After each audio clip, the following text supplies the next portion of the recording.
Di tengah hamparan sawah yang tak lagi ditanami, berdirilah sebuah rumah besar peninggalan keturunan kerajaan lama di tanah Nusantara. Orang-orang sekitar menyebutnya Dalem Karangwisesa, nama yang bahkan kini diucapkan setengah berbisik. Bangunan itu tidak sekedar tua, ia seperti menolak mati. Atapnya bertingkat menyerupai pendopo agung, dihiasi ukiran emas yang kini menghitam dimakan lumut. Akar-akar pohon besar menjulur seperti jemari raksasa, mencengkeram dinding, merayap ke jendela-jendela kosong yang menganga seperti mata tanpa kelopak. Kabut tipis selalu menggantung rendah di pelatarannya, bahkan saat matahari sedang terik. Masyarakat desa percaya rumah itu dibangun oleh seorang adipati, keturunan langsung raja terakhir dari sebuah kerajaan kecil yang hilang dari catatan sejarah. Konon, sang adipati bukan hanya mewarisi darah biru, ia juga mewarisi ilmu kanuragan dan pengetahuan tentang dunia astral. Dan di rumah itulah, garis antara alam manusia dan alam gaib menjadi sangat tipis. Pendopo utama kini tinggal puing kemegahan. Meja panjang di tengah ruangan telah lapuk. Kursi-kursinya terbalik seperti ditinggalkan tergesa.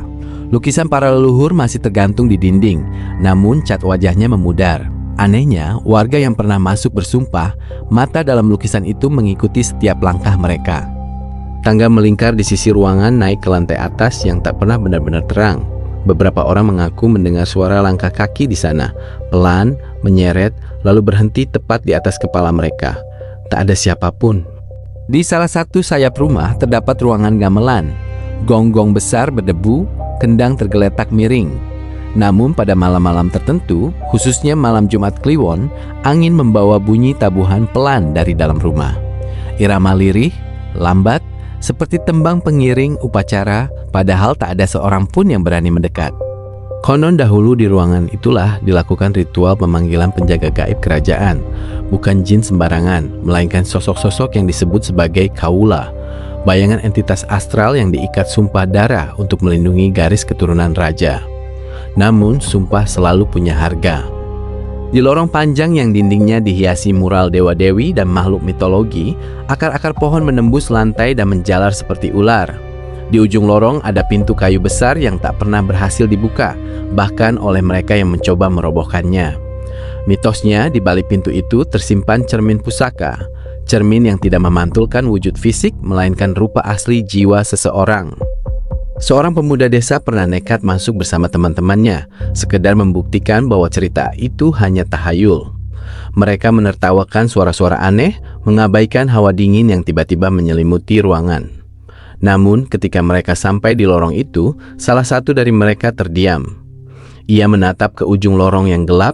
Katanya ada seorang perempuan berdiri di sana, berkebaya putih lusuh, rambutnya panjang menutupi wajah. Ia tidak berjalan, ia melayang, perlahan mendekat. Teman-temannya tak melihat apapun.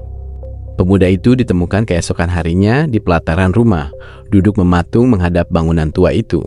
Matanya terbuka, namun kosong. Sejak saat itu, ia tak pernah berbicara lagi. Orang tua desa hanya menggeleng pelan. Dia dipanggil, kata mereka. Tidak semua orang boleh masuk tanpa izin. Di halaman tengah terdapat air mancur batu yang dikelilingi patung-patung tua. Saat hujan turun, air menggenang dan memantulkan bayangan bangunan yang tampak berbeda. Beberapa orang mengaku bayangan di permukaan air menunjukkan rumah itu dalam keadaan utuh dan megah. Lampu-lampu menyala, tirai terbuka, sosok-sosok berpakaian adat berjalan di beranda. Sementara kenyataannya, bangunan itu telah lama kosong dan runtuh. Seolah-olah waktu di sana berjalan dalam dua lapis dimensi. Satu untuk manusia, satu lagi untuk mereka yang tak terlihat. Cerita paling lama yang diwariskan turun-temurun menyebutkan bahwa garis keturunan sang adipati tidak pernah benar-benar punah. Salah satu darahnya masih hidup, tersebar di luar desa, tak menyadari warisan yang melekat di nadinya. Dan rumah itu menunggu. Karena menurut kepercayaan lama, ketika darah terakhir kembali menginjakan kaki di pelataran Dalem Karangwisesa, gerbang antara dua alam akan terbuka sepenuhnya. Gamelan akan berbunyi tanpa tangan. Tangga akan berderit diinjak kaki tak kasat mata.